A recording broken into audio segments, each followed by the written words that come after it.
हा आपला first blog आहे आणि या ब्लॉगमध्ये तुम्ही पाहत आहात की आज आपण आपल्या न्यू मेंबरला फर्स्ट टाइम अंघोळ घालत आहोत।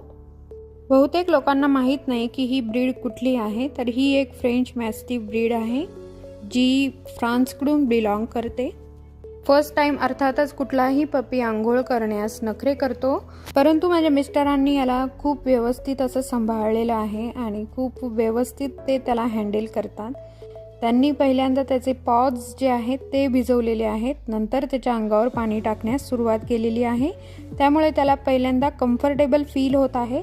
त्यानंतर त्यांनी त्याला अंघोळ घालण्यास सुरुवात केलेली आहे।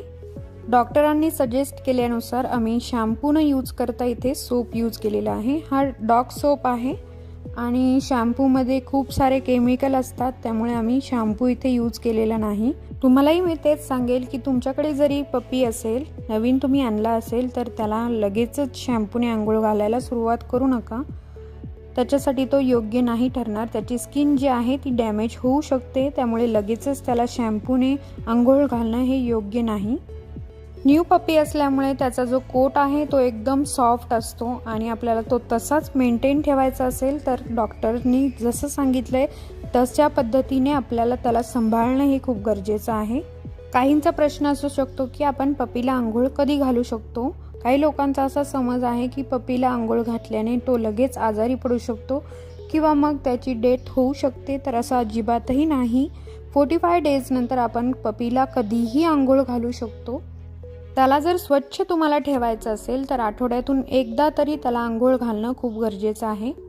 फ्रेंच मॅस्टिफ ब्रीड ही एकदम शॉर्ट कोट असणारी ब्रीड आहे, म्हणजे याच्या अंगावरील केस हे खूप छोटे असतात, त्यामुळे याची निगा राखणं खूप सोपं जातं। आमचा फ्रेंच मॅस्टिफचं नाव आहे टायसन। हा एक मेल पपी आहे आणि खूप सुपर ॲक्टिव्ह असा हा पपी आहे।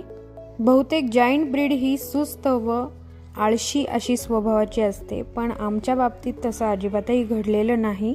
आम्हाला जो फ्रेंच मॅस्टिफ मिळालेला आहे तो सुपर ॲक्टिव्ह आहे आणि तो खूप नॉटी असा स्वभावाचा आहे, अजिबातही शांत बसत नाही। आता तुम्ही ते पाहू शकता, व्हिडिओमध्ये आंघोळ घालतात ते तरी पण तो अजिबात शांत बसत नाही आणि पपी जेवढा ॲक्टिव्ह राहील तेवढं त्याच्या हेल्थसाठी चांगलं असतं, तेवढी त्याची बॉडी मेंटेन राहते व हेल्थही चांगली राहते, त्यामुळे ॲक्टिव्ह पपी असणं ही एक चांगली गोष्ट आहे। ॲक्च्युली ही ब्रीड चूज करण्यामागे आमची काही कारणं होती। त्यातलं पहिलं कारण होतं शॉर्ट कोट। ज्या ब्रीडचा शॉर्ट कोट असेल ती ब्रीड आम्हाला घ्यायची होती, जेणेकरून आम्ही हायजीन मेंटेन ठेवू शकू आणि घरामध्ये जास्त केस पण होऊ नये, म्हणून आम्ही ही ब्रीड चूज केली। दुसरं कारण असं होतं की आम्हाला फॅमिली प्लस गार्ड डॉग हवा होता। गार्ड पर्पजसाठी हा डॉग एकदम बेस्ट आहे, कारण आम्ही नोटीस केलं आहे आता जवळजवळ महिना होत आला आहे हा डॉग आमच्या घरी येऊन।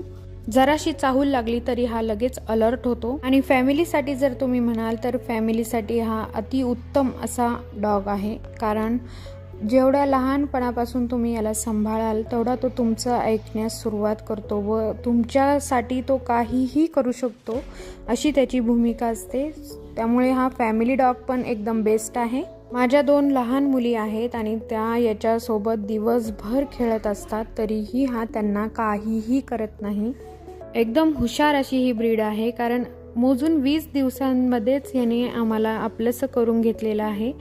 फर्स्ट बाथिंग डे आहे त्याचा आणि हा एक्सपिरियन्स खूप अमेझिंग होता, कारण की स्टार्टिंगला मी थोडीशी घाबरत होते की फर्स्ट टाईम अंघोळ घालायची आहे, मग हा कदाचित बाईट करू शकतो, ॲग्रेसिव्ह होऊ शकतो।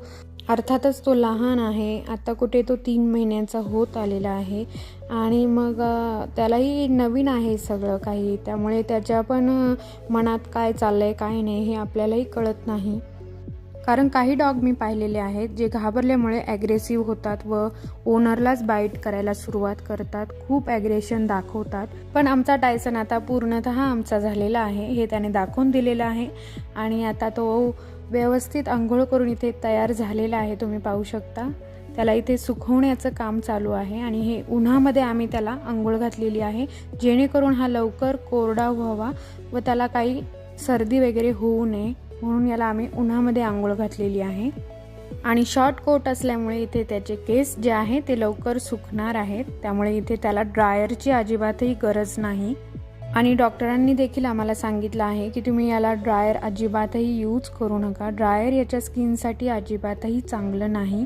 इनफॅक्ट याच्याच नाही, कुठल्याही डॉग ब्रीडसाठी ड्रायर हे चांगलं नसतं, कारण इंडियाचं क्लायमेट हे ऑलरेडी हॉट असतं. त्यामुळे ड्रायरची इथे आपल्याला आवश्यकता नाही. याच्याने स्किन डॅमेज होऊ शकते, स्किनवर रॅशेस येऊ शकतात व स्किन ॲलर्जी पण इथे क्रिएट होऊ शकते. त्यामुळे इथे ड्रायर यूज करण्याची अजिबातही गरज नाही.